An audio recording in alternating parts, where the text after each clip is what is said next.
Professor Nageshwar గారు బహుశా మన రాష్ట్రంలో మన తెలుగు జర్నలిస్టుల్లో అనుభవజ్ఞుడు, విషయ పరిజ్ఞానం పుష్కలంగా ఉన్న వ్యక్తి. ఆయన్ను మించిన వాళ్ళు అయితే ఎవరు లేరు. ఉన్నా సరే ఆయనకు విషయ పరిజ్ఞానం బాగా ఎక్కువ. సో మాలాంటి వాళ్ళందరూ కూడా ఆయన దగ్గర పాఠాలు నేర్చుకున్న వాళ్ళే. ఆయనది పాఠాలు చెప్పేస్తాయి, మాలాంటి వాళ్ళది పాఠాలు నేర్చుకునేస్తాయి. కానీ దౌర్భాగ్యం ఏమిటంటే అటువంటి వ్యక్తులకు కూడా కౌంటర్ ఇవ్వాల్సి వస్తుంది. సో వాళ్ళు ఒక స్థాయికి వెళ్ళిపోయిన తర్వాత బహుశా ఈ వాళ్ళు చెప్పిన పాఠాలు, అందులో విలువలు, అందులో ఇవన్నీ కూడా మర్చిపోతారేమో. అంటే ఒక స్థాయికి వెళ్ళిపోయిన తర్వాత ఓన్లీ పొలిటికల్ ఇంటెన్షన్స్ మాత్రమే ఫస్ట్ ప్రయారిటీలోకి వచ్చేస్తాయేమో. జర్నలిజం విలువలు, నిజాలు, చట్టాలు, న్యాయాలు ఇవన్నీ పక్కకి వెళ్ళిపోతాయేమో. అందుకే ఈ మధ్య వరుసగా ఆయన తప్పులు చెప్తా ఉన్నారు. సరే, అటువంటి వ్యక్తి కౌంటర్ ఇవ్వాలని నాకు లేదు, కానీ తప్పనిసరి పరిస్థితుల్లో ఇస్తున్నా.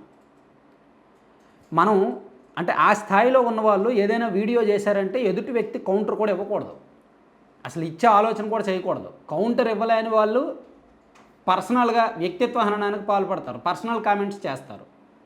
సో మీరు తప్పు చెప్పారు కాబట్టి నేను మీకు కౌంటర్గా చెప్తున్నా. ఇప్పుడు చట్టమే చెప్తున్నా. యాక్చువల్లీ నాకు ఎవరు కౌంటర్ ఇవ్వరు, నాకు ఈవెన్ వైసీపీ వాళ్ళు కూడా కౌంటర్ ఇవ్వరు. కౌంటర్ ఇవ్వలేక నన్ను ఏ కర్రీసీనో ఏదో ముద్దు పేర్లు పెట్టుకొని పిలుస్తారు తప్ప, వ్యక్తిత్వ హననం చేస్తారు తప్ప, కౌంటర్ మాత్రమే సబ్జెక్ట్తో మాత్రం ఎవరు కౌంటర్ ఇవ్వరు.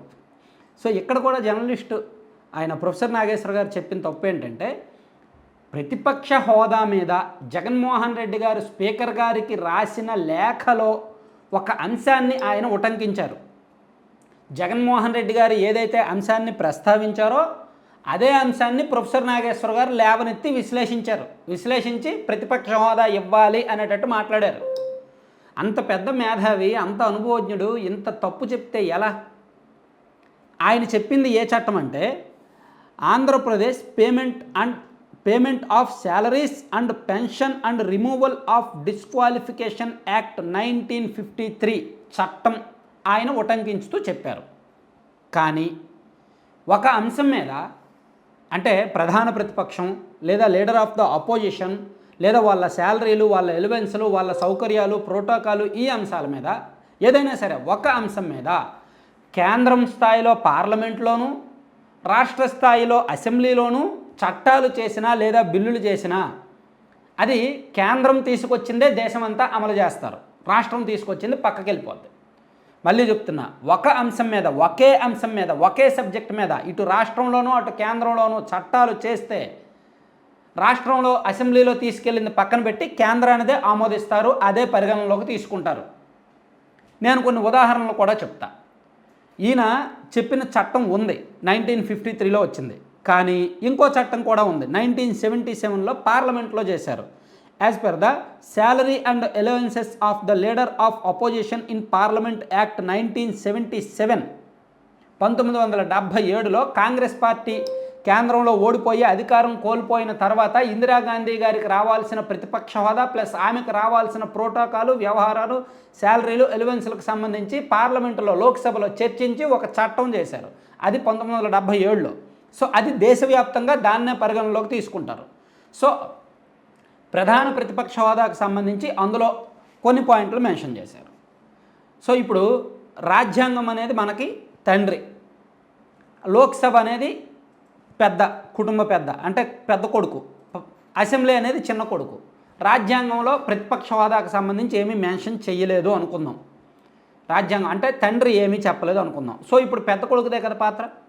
సో పార్లమెంట్లో, లోక్సభలో మెన్షన్ చేశారు కదా చాలా క్లియర్గా, ప్రతిపక్ష హోదా ఏంటి, ప్రతిపక్ష హోదా అంటే ఎన్ని సీట్లు ఉండాలి, అందులో చెప్పారు ఎన్ని సీట్లు ఉండాలి, ప్లస్ వాళ్ళకి ఎటువంటి హోదా కల్పించాలి, ప్రోటోకాల్ ఏంటి, ఎస్కార్ట్ ఏంటి, అలవెన్స్లు ఏంటి, శాలరీస్ ఏంటి, ఇదంతా కూడా అందులో మెన్షన్ చేశారు 1977 యాక్ట్లో.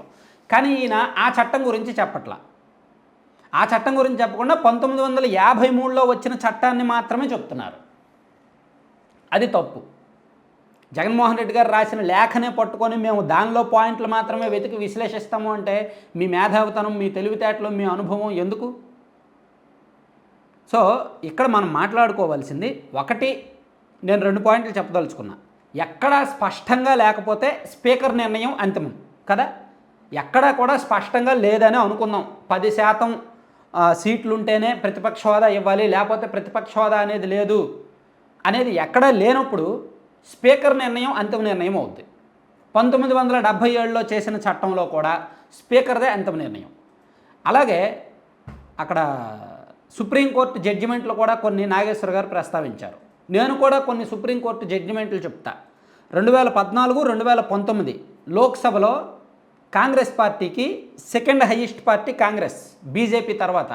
2014లో 44 పార్లమెంట్ సీట్లు వచ్చాయి, ఎంపీ సీట్లు వచ్చాయి. 2019లో 52 ఎంపీ సీట్లు వచ్చాయి. ఈ 2 ఎన్నికల్లో కూడా కాంగ్రెస్ పార్టీకి ప్రధాన ప్రతిపక్ష హోదా దక్కలేదు, బీజేపీ ఇవ్వలేదు. అప్పుడు వాళ్ళు సుప్రీంకోర్టులో పిటిషన్ వేశారు ప్రధాన ప్రతిపక్ష హోదా కావాలి అని. అప్పుడు సుప్రీంకోర్టు ఏం చెప్పిందంటే చట్టసభల వ్యవహారాల్లో మేము జోక్యం చేసుకోము, అది స్పీకర్దే నిర్ణయం, అది చట్టసభల నిర్ణయం, మేము జోక్యం చేసుకోము అని చెప్పింది. సో ఇది చట్టసభకు సంబంధించిన వ్యవహారం, ఇది స్పీకర్ విచక్షణాధికారికి సంబంధించిన వ్యవహారం. సో స్పీకర్కు కొన్ని విచక్షణాధికారాలు ఉంటాయి, చట్టంలో ఎక్కడా చెప్పలేదనే అనుకుందాం. నేను ఇక్కడ నాగేశ్వర గారిని కానీ జగన్మోహన్ రెడ్డి గారిని కానీ ఆ ప్రతిపక్ష హోదా ఇవ్వాలి అంటున్న వాళ్ళకి నేను వేస్తున్న ప్రశ్నలు కొన్ని ఉన్నాయి. ఒకటి, ప్రతిపక్ష హోదా 10% సీట్లు ఉంటేనే ప్రతిపక్ష హోదా ఇవ్వాలి అనుకుంటే అది ఎక్కడా లేనప్పుడు విచక్షణాధికారం స్పీకర్ది. లేదు 10% ఉంటేనే స్పీకర్ ప్రతిపక్ష హోదా ఇస్తారు అనుకుంటే అసలు క్వశ్చనే లేదు, జగన్మోహన్ రెడ్డి గారికి అది రాలేదు. ఈ విషయం జగన్మోహన్ రెడ్డి గారికి కూడా తెలుసు. ఎందుకంటే గతంలో అధికారంలో ఉన్నప్పుడు ఆయనే చంద్రబాబు గారిని చూపిస్తూ అసెంబ్లీలో కొన్ని మాటలు మాట్లాడారు. కొంతమంది ఎమ్మెల్యేలను లాగేస్తే మీకు ప్రతిపక్ష హోదా కూడా గల్లంతవుద్ది, నేను డోర్లు తెలిస్తే మీ హోదా గల్లంతవుద్దని ఇదే జగన్మోహన్ రెడ్డి గారు మాట్లాడారు.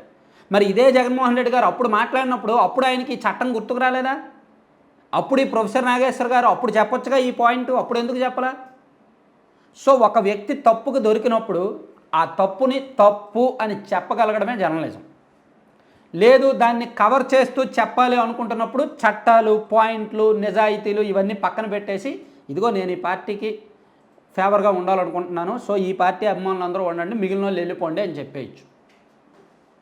సో మనం చెప్పేది నిజమా కాదో మన అంతరాత్మకు తెలుసు. 1953 చట్టంలో చెప్పలేదు, 1977 చట్టంలో చెప్పారుగా. సో అప్పుడు దాన్నే అమలు చేయాలిగా, కేంద్రం స్థాయిలో చెప్పింది. పోనీ 1977లో కూడా చెప్పలేదని అనుకుందాం, ఫర్ ఎగ్జాంపుల్. అప్పుడు స్పీకర్దే కదా నిర్ణయం, నిర్ణయాధికారం స్పీకర్దే కదా, విచక్షణాధికారాలు స్పీకర్కే ఉంటాయి కదా. చట్టంలో చెప్పనప్పుడు, చట్టంలో లేనప్పుడు స్పీకర్ నిర్ణయానికి వదిలేయచ్చు కదా. సో దీన్ని ఎందుకు భుజాన్ని ఎత్తుకోవాలి? వైసీపీ తీసుకొచ్చిన వెర్షనే తప్పుడు వెర్షను, దాన్ని భుజాన్ని ఎత్తుకోవడం ఇంకా తప్పు. సో ఇక్కడ నేను ప్రొఫెసర్ గారికి కానీ లేదా సీనియర్ జర్నలిస్టులకి ఎవరికైనా సరే చెప్తున్నది ఒకటే, మనం జర్నలిజం విలువలను బతికిద్దాం. చట్టాలు, కొన్ని ప్రాథమిక సూత్రాలు, కొన్ని సెక్షన్లు మనకు నచ్చినట్టు, రాజకీయ పార్టీలు అంటారా వాటి దురద వేరు, వాటి లక్ష్యాలు వేరు, వాళ్ళకు అనుగుణంగా వాళ్ళు మార్చుకుంటారు. సో వాళ్ళు తప్పు చేస్తే ప్రజలు తీర్పు ఇస్తారు. 2024లో వైసీపీకి ఇచ్చిన తీర్పు ఉంటుంది, అటువంటి తీర్పులు ఇస్తారు. సో మనం తప్పు చేస్తే ఎలా? మనం వీడియోస్ చేసినప్పుడు కళ్ళల్లోకి సూటిగా చూసి చెప్పాలి, అలా చెప్తేనే మనం నిజాయితీగా నిజం చెప్పినట్టు. అలా చెప్పగలిగే వాళ్ళు ఉన్నారా? మీరైతే చెప్పలేరు. నాకు తెలిసి ప్రొఫెసర్ నాగేశ్వర్ గారు అలా చెప్పలేరు, చెప్పరు కూడా ఎప్పుడు కూడా. ఎందుకంటే మనం నిజం చెప్తున్నామా అబద్ధం చెప్తున్నామో చూసే వాళ్ళకి తెలుస్తుంది అనమాట. సో ఇటువంటి చట్టాలు యాక్చువల్ నాకు ఇవేం తెలియదు, ఈ చట్టాలు ఇవన్నీ నాకు ప్రొఫెసర్ నాగేశ్వర్ గారికి తెలిసిన దానిలో 10% కూడా నాకు తెలియదు, నిజంగా చెప్తున్నా. ఆయన పాఠాలు నేర్పే స్థాయిలో ఉన్నారు, మేము పాఠాలు నేర్చుకునే స్థాయిలో ఉన్నాం. ఇప్పటికీ కూడా నాకు 15 సంవత్సరాల ఎక్స్పీరియన్స్ వచ్చినా నా వయసు అంతా ఆయన ఎక్స్పీరియన్స్, కాబట్టి ఆయన దగ్గర పాఠాలు నేర్చుకోవాలి మేము. కానీ తప్పులు చెప్తే, రాంగ్ రూట్ పట్టిస్తే వదిలిపెట్టం, తప్పుడు దారిలో తప్పుడు విశ్లేషణలు చేస్తే వదిలిపెట్టం. Thank you.